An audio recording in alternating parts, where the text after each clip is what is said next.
Bonjour. Je sais pas pourquoi j'ai mis plus d'entrain dans cette intro. Peut-être parce que je suis défoncé de ma semaine. En vrai, je suis peut-être un peu content de faire cette vidéo parce que elle est enfin là. Après 2 semaines de retard, la vidéo dégustation gigatago. Non, non, on fait des vannes d'avance, c'est plus possible. Même si en vrai, je pense que pour la vanne, un jour, on fera vraiment une vidéo dégustation tacos. Je sais pas, je prendrai mon téléphone, on fera un vlog à la marinade. C'est une vidéo qui n'aura rien à voir, qui fera zéro vue, mais moi ça me fera rire.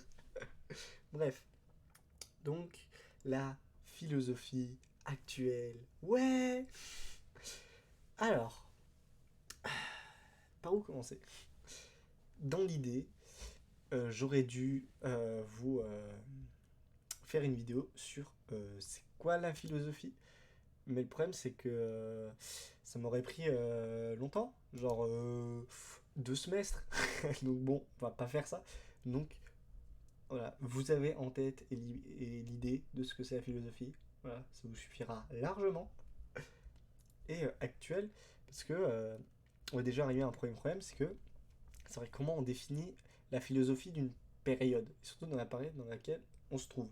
Parce que en fait, on le fait toujours par rapport à ce qui, enfin, une fois que finalement on a un peu changé de paradigme entre guillemets, voilà.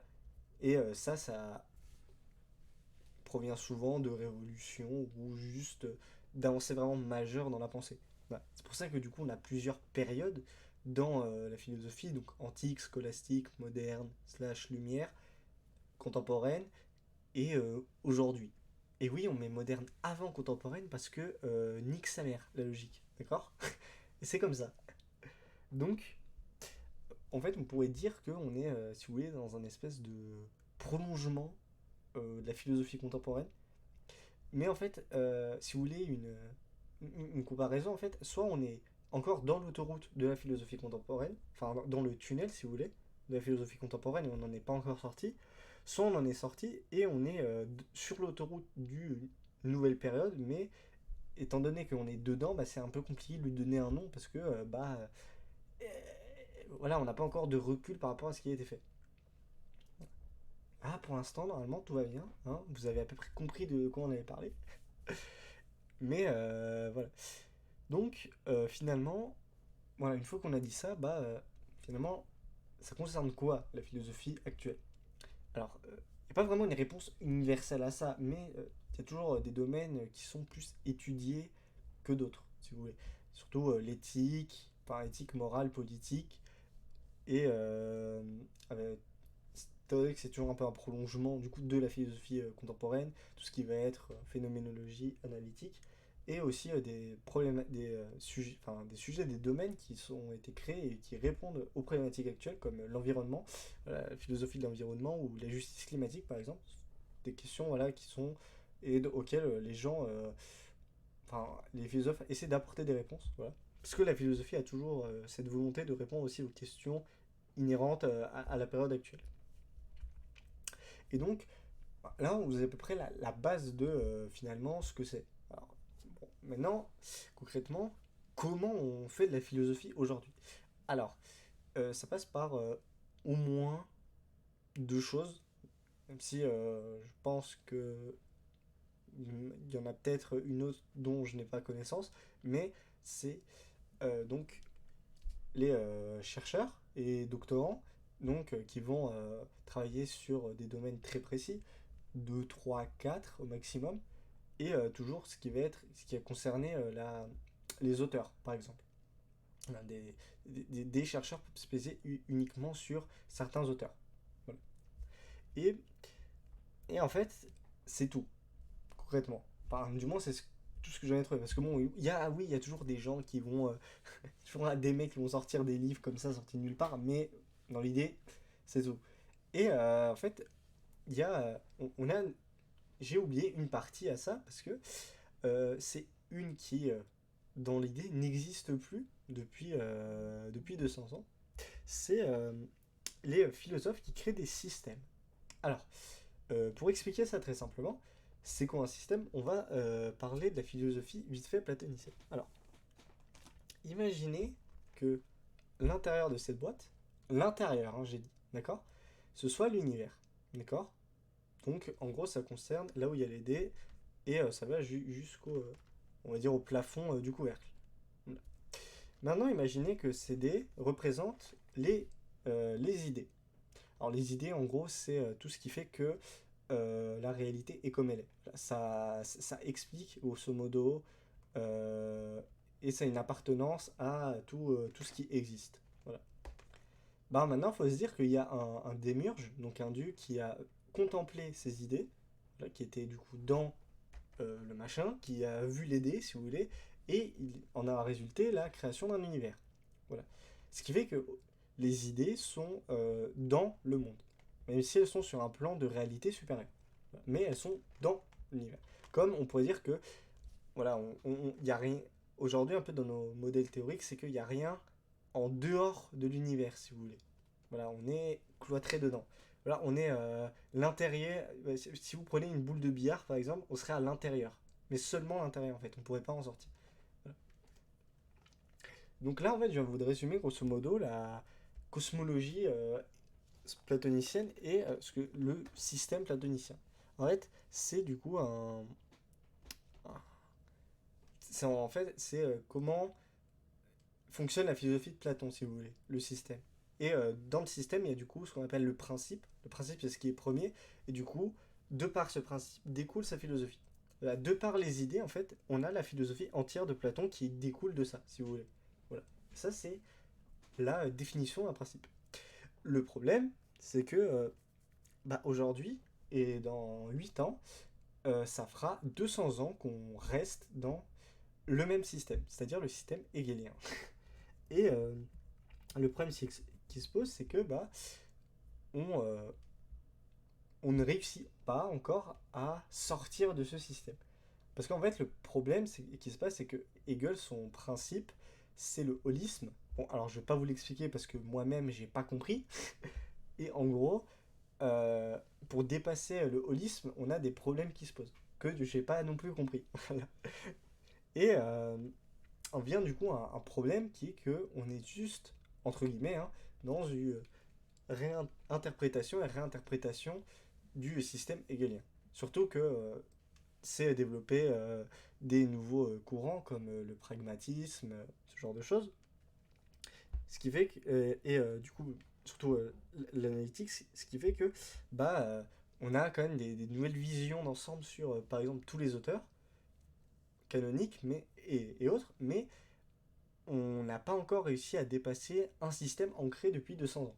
Ce qui peut poser certains problèmes. Si vous voulez faire un parallèle, c'est comme les personnes qui voudraient qu'on passe à une sixième république. Parce que la cinquième date de 1958, et depuis 1958, c'est passé des choses. Voilà, ça a un peu bougé. Voilà, ce qui fait que c'est pour ça qu'on. Par exemple, la gauche voudrait réformer la République. Voilà. C'est un peu un parallèle. En fait, nous, on cherche un peu à réformer le système. Voilà. Mais contrairement à la politique, nous, c'est pas une question d'envie, c'est juste une question d'en fait, on comprend pas vraiment comment faire. Alors, ça peut s'expliquer par plusieurs choses.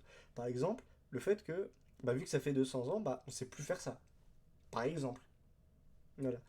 Du coup, on a perdu un peu cette méthode, il faut juste se replonger vraiment à chaque fois dans comment ça a été fait façonner pour essayer de comprendre comment on pourrait parvenir à créer un système. Mais une, une autre réponse, ça peut être que finalement, bah, euh, si des gens ont essayé, mais ça n'a pas réussi parce que peut-être on peut plus faire de système, par exemple. Et du coup, Hegel serait un peu la terminaison de la philosophie. Alors, c'est une espèce de privé joke, mais si vous voulez, en fait, Platon et Hegel, c'est des auteurs hyper généraux, ce qui fait qu'on pourrait dire qu'en fait, toute la philosophie se retrouve dans ces deux-là. Alors, je sais plus qui dit ça, mais il y a un mec qui l'avait dit. La philosophie, c'est une citation en bas de page de Platon, si vous voulez. Tout ce qui est fait après. Voilà. Bon, c'est un peu réducteur de dire ça, mais on a vraiment un peu quelque chose qui fait que on se retrouve dans une espèce de problème extrêmement profond qui fait que du coup, si vous voyez, au lieu de revenir, si on prenait la philosophie comme un arbre en fait, les branches ce seraient les domaines et ce qui a été fait. Et le problème c'est qu'en fait on s'occupe de développer les branches, mais le tronc et les racines, on s'en occupe pas. Ce qui peut poser problème parce qu'au bout d'un moment, bah, en fait, le tronc il va peut-être plus supporter toutes les branches, donc va peut-être falloir revenir un jour aux fondamentaux. Et disons, j'ai pas l'impression que ce soit vraiment quelque chose de très préoccupant. Et pourtant, pour moi, ça devrait l'être parce que on arrive dans une philosophie qui est tellement complexe que bah, du coup, en découle un troisième problème qui fait qu'on ne pourrait plus faire de système, c'est que bah, les questions sont tellement complexes que bah, ça demanderait un travail tellement énorme et titanesque que bah, la seule chose qui en résulterait, c'est la folie dans l'idée, si quelqu'un essayait de faire ça. Voilà, un mec qui s'enfermerait, je sais pas, 10 ans dans, chez lui pour essayer de faire un système, bah, dans les faits, c'est possible. Mais c'est très peu probable. Et le problème, en fait, c'est ça, en fait. C'est que les questions sont devenues tellement complexes que, bah, ce serait compliqué de faire quelque chose de nouveau. Ce qui, et l'une des solutions apportées, ce serait, bah, du coup, faut peut-être refaire quelque chose de plus simple. Parce que pourquoi on a développé.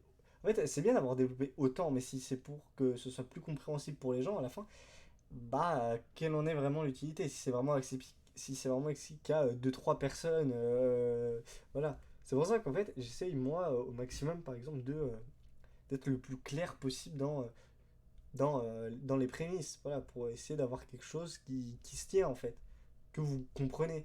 Voilà, c'est pour ça que j'essaie vraiment de revenir un peu aux bases et aux fondamentaux. Parce que, en fait, c'est une discussion intéressante, mais qui je trouve n'a pas vraiment d'intérêt. Il il y a des discussions dans lesquelles des personnes disent, bah en fait, finalement, pourquoi on se ferait chier en fait à répondre toujours, enfin voilà, pourquoi on se fait chier toujours à répondre à la même question alors que les antiques y ont déjà répondu. Je sais pas, par exemple, une des trucs qui va se bien, c'est pourquoi on essaie de répondre à c'est quoi le bonheur et comment on l'atteint, alors qu'en vrai, les antiques, ils ont déjà répondu. Et moi, bah, je suis pas d'accord, parce que, en fait, bah, il y a quand même une évolution dans ce qui s'est passé. Donc, bah, on peut pas oblitérer ça. Donc, bah, non, je suis pas d'accord. Voilà, parce que voilà, le bonheur, en fait, on sait à peu près tout ce que c'est. Et pour des gens, ça n'existe aussi pas, hein, voilà. Le pessimiste, toujours formidablement, hein. Un jour, on en reparlera. Mais, mais en fait, voilà, t'as soit ceux qui disent que ça existe, et du coup, le problème se poser, c'est comment on l'atteint, et t'as les gens qui disent que ça n'existe pas. Voilà. C'est très simple, hein, oui. Mais en fait, le problème, c'est que nous, vu qu'on n'est pas une science formelle comme peut l'être les maths, par exemple, bah, du coup, on s'envoie des chaises sur la gueule. Du coup, bah, c'est compliqué de tomber d'accord. De toute façon, personne ne sera jamais d'accord dans cette matière. Oh, pardon, j'ai niqué le micro. Excusez-moi. Personne ne sera jamais d'accord dans cette matière et c'est ça qui est génial. Parce que du coup, nous, on s'écharpe tout le temps, ce qui fait qu'en fait, on fait quand même avancer des trucs, mais on a fait avancer des trucs en contraire. En fait, si vous voulez, c'est comme si on prenait un graphique et qu'en fait, on faisait enfin plus dans ce sens-là, du coup, on faisait avancer deux courbes en même temps, mais radicalement opposées. Une dans le positif, une dans le négatif. Voilà. C'est à peu près ça, si vous voulez. Et surtout, un autre problème que je vais aborder, qui, bon, alors je sais pas si ça peut vraiment rentrer dedans, mais c'est la manière dont la philosophie est, entre guillemets, traitée. Alors, je ne dis pas ça par rapport à comment on nous l'enseigne, hein. Je ne remettrai jamais en cause ça parce que bah, moi j'ai rien à dire et nos professeurs sont hyper compétents. Voilà. Et surtout, voilà. Évidemment, bénédiction à eux. Voilà. Restez le plus longtemps possible, vous êtes des génies. Mais quand je dis ça, c'est par rapport à surtout à ce qui se passe dans les médias. Alors, Monsieur Phi, on a fait une vidéo où il détaille beaucoup mieux, qui dure 50 minutes que moi, sur lequel je vais balayer en 2 minutes, mais bon, quand on a des gens comme Raphaël Enthoven ou BHL qui parlent, bon, voilà, ça décrédibilise plus la philosophie qu'autre chose, hein, voilà. Parce qu'en fait, il faut comprendre que, contrairement par exemple aux mathématiciens qui vont parler dans les médias, voilà, voilà vous avez par exemple Cédric Villani comme figure voilà, qui vient, tout ça, et c'est parfait. Nous, on a deux clochards, donc bon, c'est compliqué, quoi. Voilà, on a. Ce qui fait que, en fait, nous, on déteste les gens qui parlent pour notre travail, et du coup, ça nous décrédibilise. Ce qui fait qu'en fait, bah, en fait, on a plus envie de s'envoyer des parpaings dans la gueule qu'autre chose. Voilà. Alors que vous, voilà, vu que vous êtes une science formelle, c'est beaucoup plus facile. Voilà. Ça va être difficile de pas être d'accord quand vous avez accès à la vérité. Bon, Et du coup, étant donné que ça décrédibilise plus la matière qu'autre chose, bah, du coup, ça incite moins les gens à venir en faire, du coup, à moins, moins développer les choses. Enfin, du coup, en faisant ça, peut-être le génie de demain qui viendra et qui créera un nouveau système, bah, du coup, on l'a peut-être perdu, vous voyez. Bon, c'est pas dit que c'est fini, hein, parce que bon, je suis là pour ça, après tout. Mais vous voyez, euh, vous voyez le problème que ça pose. C'est que, du coup, de part et d'autre, on n'a pas vraiment un consensus sur comment avancer, en fait. Parce que, dans l'idée, la philosophie actuelle est bien. Bon, même si moi, ça m'intéresse pas à titre personnel. Alors que pourtant, j'adorerais faire un doctorat, tout ça, même si ça voudrait dire, voilà, prendre 8, 8 boîtes d'antidépresseurs et passer par 7 tentatives de suicide. Mais voilà, moi, j'ai rien contre la manière de faire de la philosophie actuelle. Le problème, c'est que bah en fait, on reste bloqué dans le même état depuis 200 ans. Et le problème, il est là, en fait. C'est que tant qu'on n'arrivera pas à dépasser ça, en fait, je trouve qu'il y aura toujours quelque chose de d'un peu cassé. C'est pour ça, par exemple, qu'on pourrait s'interroger sur on a tué la philosophie. Bon, alors, quand Anna Arendt dit ça, c'est dans un contexte totalement différent, parce que je reprends un peu, enfin, la tournure que je reprends, c'est un peu ce qu'elle avait dit, mais elle, c'était dans un contexte, c'était par rapport au totalitarisme, hein. Ça renvoie un peu à ce que Adorno disait quand on pouvait plus faire de poèmes après Auschwitz. Moi, c'est vraiment dans ce contexte, là où c'est, bah, dans l'idée, étant donné qu'il n'y a plus un système, surtout qui colle à la pensée actuelle, parce qu'en fait, voilà, si on pourrait totalement ce serait totalement possible de faire un truc qui répondrait du coup aux problématiques, aux enjeux actuels du système. Mais bah, il n'est pas encore là, quoi. C'est un peu le problème qui. C'est le gros problème pour moi de la philosophie actuelle.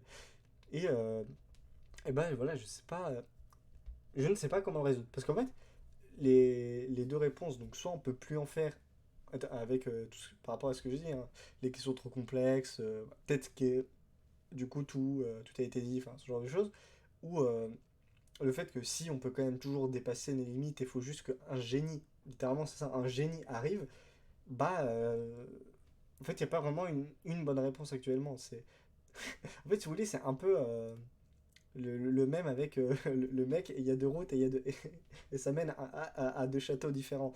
Bah, là c'est un peu pareil. Voilà, le problème c'est qu'en fait on n'a toujours pas avancé quoi.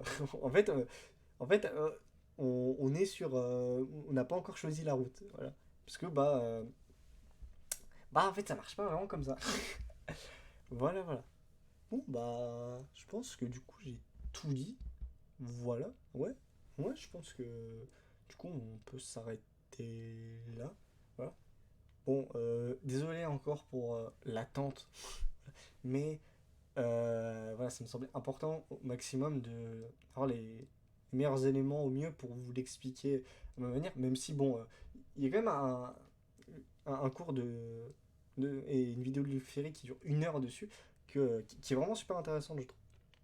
Et, où, dans lequel il explique beaucoup mieux que moi, il entre plus dans les détails, mais bon, lui, c'est littéralement un cours, donc bon, c'est ce qu'il avait à faire. Moi, voilà, bien que j'adore faire des vidéos d'1 heure, bon, voilà, c'est quand même long à faire, et si je la trouve pas assez bien, je vais devoir la faire, donc je vais devoir retourner 1 heure, ce qui est très chiant. Voilà, bref. Bon, bah écoutez, sur ce, voilà, on peut s'arrêter là. Voilà. Alors, la prochaine vidéo, ce sera pareil, un peu dans ce style, mais on va parler des maths. Alors, ne partez pas tout de suite. Ce sera sur un aspect des maths qui m'interroge. Et en fait, je sais pas si une réponse a été donnée dessus, c'est pour ça que je dois poser la question à un de mes profs cette semaine. Et, et puis voilà.